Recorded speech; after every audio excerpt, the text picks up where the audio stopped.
ये वो तर्क है जिस तर्क को हिंदुस्तान का बच्चा बच्चा भी गलत मानेगा और उस पर बिल्कुल यकीन नहीं करेगा। रॉबर्ट वाड्रा आज तक गिरफ्तार नहीं हुए। अचानक एनफोर्समेंट डायरेक्टरेट तब ज्यादा एक्टिव हो जाती है जब कोई चुनाव करीब होता है, क्योंकि इस वक्त सरकार घिरी हुई है। सवाल इसी बात को लेकर, अगर रॉबर्ट वाड्रा ने भ्रष्टाचार किया था तो 11 साल तक इंतजार क्यों किया आपने? और वो बीजेपी के डार्लिंग हो जाते हैं, उनके खिलाफ कोई कार्रवाई नहीं होती है। कानून कभी भी सिलेक्टिव नहीं हो सकता। इंसाफ का जो तराजू है वो एक तरफ झुका हुआ है, दूसरी तरफ पलड़ा जो है वो बहुत भारी है।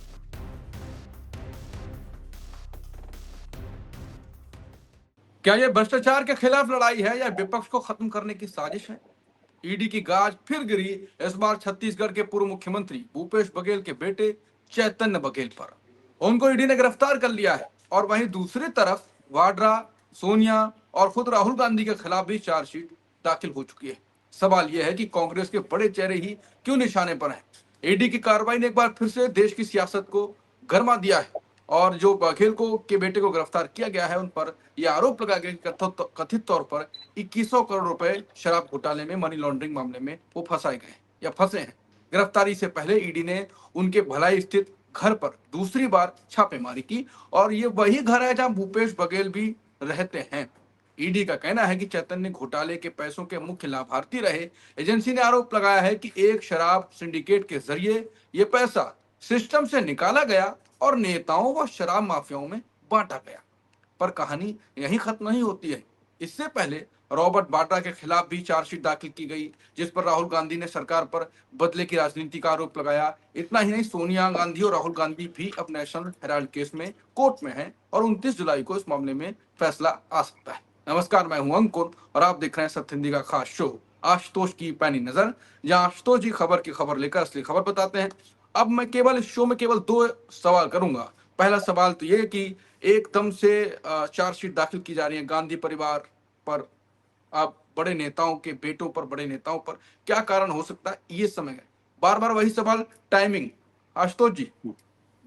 बिल्कुल अंकुर, जो बात आप कह रहे हैं इस बात में काफी दम है, क्योंकि एनफोर्समेंट डायरेक्टरेट हो या तमाम जो सरकारी एजेंसीज हैं, इनके ऊपर एक आरोप बहुत गंभीर लगता है कि ये सिर्फ और सिर्फ विपक्ष के नेताओं को ही टारगेट करते हैं। सरकार से जुड़े हुए किसी भी नेता को टारगेट नहीं करते। बीजेपी के नेता को तो छूते तक नहीं है ये लोग। तो इसका मतलब ये बताने की कोशिश करते हैं विपक्ष तो पूरा का पूरा समूचा विपक्ष भ्रष्टाचार में लिप्त है, लेकिन जो बीजेपी के साथ है, जो बीजेपी के साथ जुड़ा हुआ है, दरअसल उसका भ्रष्टाचार से कोई लेना देना नहीं। ये वो तर्क है जिस तर्क को हिंदुस्तान का बच्चा बच्चा भी गलत मानेगा और उस पर बिल्कुल यकीन नहीं करेगा। इस संदर्भ में अगर आप देखिए कि अचानक भूपेश बघेल के बेटे को छापा मार के उनके खिलाफ 2100 करोड़ का घोटाले के आरोप लगा के उनको जेल के अंदर जो बंद करने की प्रक्रिया की जा रही है, और उसी के बरक्स अगर आप देखें तो रॉबर्ट वाड्रा के ऊपर भी चार्जशीट दाखिल कर दी गई है। ये दोनों महज इत्तेफाक मुझे दिखाई नहीं पड़ते हैं, इसलिए क्योंकि रॉबर्ट वाड्रा का केस अगर हम पहले से लें तो 2014 के लोकसभा चुनाव के पहले भारतीय जनता पार्टी के वरिष्ठ नेता, बाद में केंद्रीय मंत्री बने, कैबिनेट मिनिस्टर बने, रविशंकर प्रसाद ने प्रेस कॉन्फ्रेंस करके ये कहा था कि ये तो दामाद मॉडल ऑफ डेवलपमेंट है जिसमें भ्रष्टाचार खूब है, और जब केंद्र के अंदर नरेंद्र मोदी की सरकार बनेगी तो उसके 2 महीने के अंदर रॉबर्ट वाड्रा को गिरफ्तार किया जाएगा। रॉबर्ट वाड्रा आज तक गिरफ्तार नहीं हुए। अगर रॉबर्ट वाड्रा के खिलाफ सबूत था, अगर उनके खिलाफ जांच पुख्ता थी, तो फिर रॉबर्ट वाड्रा के खिलाफ 2 महीने के अंदर या 3 महीने के अंदर या 4 साल, 5 साल, 6 साल, 7-8 साल के क्यों नहीं उनके उनके खिलाफ कार्रवाई हो, क्यों उनको गिरफ्तार नहीं किया गया?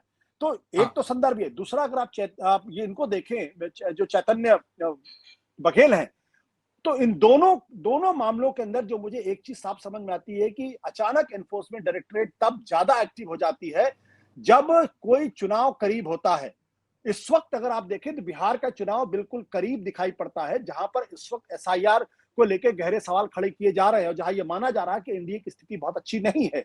तो क्या ये एक संदेश देने की फिर कोशिश की जा रही है कि देखिए भ्रष्टाचार जो है वो तो विपक्ष भ्रष्टाचार में लिप्त है और इसीलिए उनके खिलाफ कार्रवाई हो रही है, लिहाजा आप लोग ऐसी गलती ना करके महागठबंधन को वोट ना दें, क्योंकि फिर उसको लालू प्रसाद यादव से जोड़ने की कोशिश करेंगे कि लालू प्रसाद यादव तो कन्विक्टेड है, जेल में रह चुके हैं, कांग्रेस पार्टी उनके साथ जुड़ी हुई है, जंगल राज, तमाम मुद्दे उठाने की कोशिश करेंगे। और साथ ही साथ जो एक जिसे कहते हैं हेडलाइन मैनेजमेंट भी है, क्योंकि इस वक्त सरकार घिरी हुई है, अंतर्राष्ट्रीय स्तर पर भी घिरी हुई है, आर्थिक मसलों पर भी घिरी हुई है, सीज फायर को लेकर भी घिरी हुई है, और संसद का सत्र भी अगले हफ्ते शुरू होने वाला है।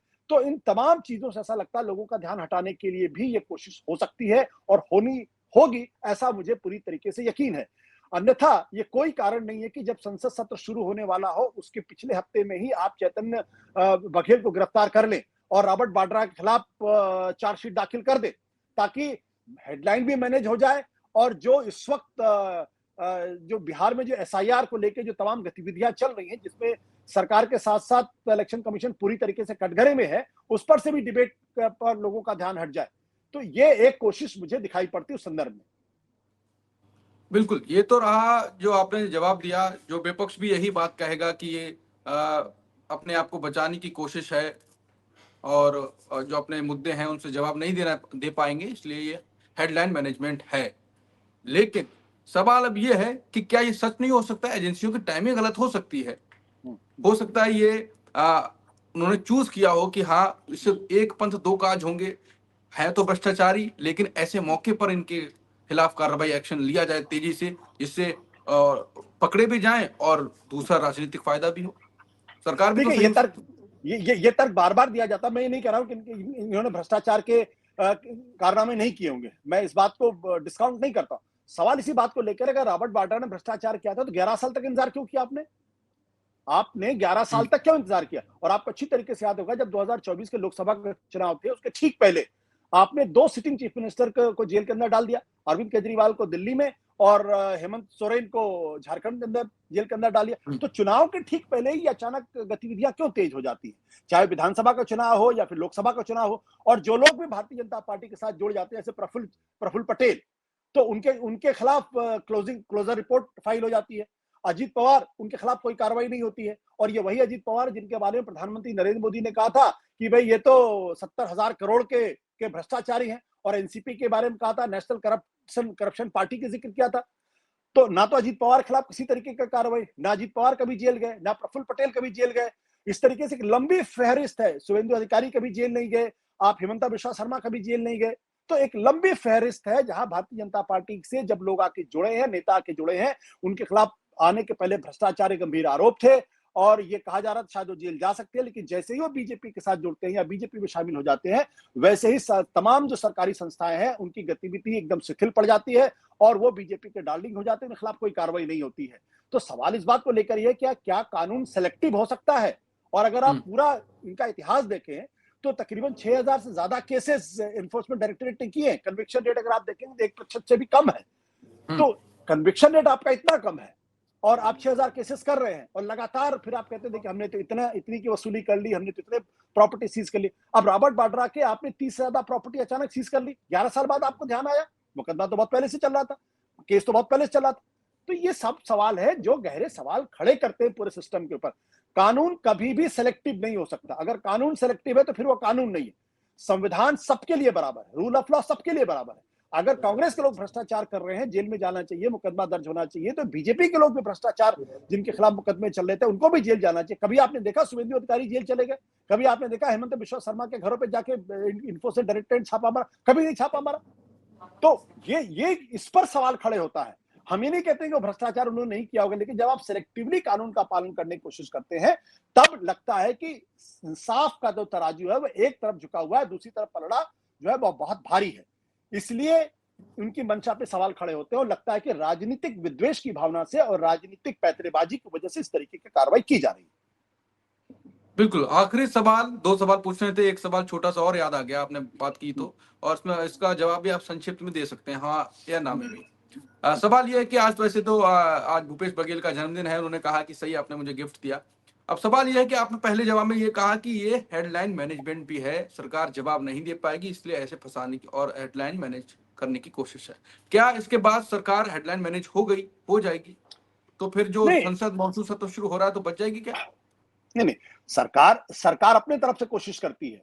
बचेगी नहीं बचेगी तो अलग तरीके का प्रश्न है। अब संसद के अंदर जैसे ही सीज फायर को लेकर सवाल खड़े होंगे, ऑपरेशन सिंदूर के ऊपर लेकर सवाल खड़े होंगे, पहलगाम में जो 4 आतंकवादी थे जो कभी पकड़े नहीं गए वो कहां गायब है, उसको सवाल खड़े होंगे, तो इधर से चेतन का सवाल खड़ा कर देंगे, भ्रष्टाचार तमाम तरह की बातें करने लगे। तो राजनीति में इस तरीके की पैंतरेबाजी होती है, लेकिन इतना ब्रेजन तरीके से, इतने ब्लेटेंट तरीके से करना, ये दर्शाता है कि दरअसल सरकार की मंशा कुछ और है, वो भ्रष्टाचार से नहीं लड़ना चाहती। अगर भ्रष्टाचार से लड़ना चाहती है, तो बीजेपी से उन तमाम लोग जिनके भ्रष्टाचार गंभीर आरोप थे, उनके खिलाफ भी कार्रवाई होनी चाहिए, वो भी जेल जानी चाहिए, लेकिन वो कार्रवाई नहीं होती, वो जेल नहीं जाते, इसलिए मंशा पे सवाल खड़े होते हैं। बिल्कुल।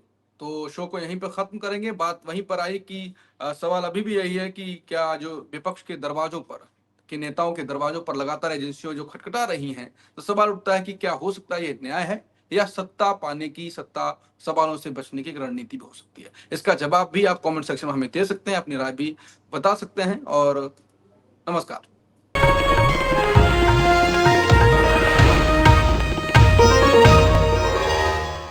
Copyright disclaimer under Section 107 of the Copyright Act 1976. Allowance is made for fair use for purposes such as criticism, comment, news reporting, scholarship, and research.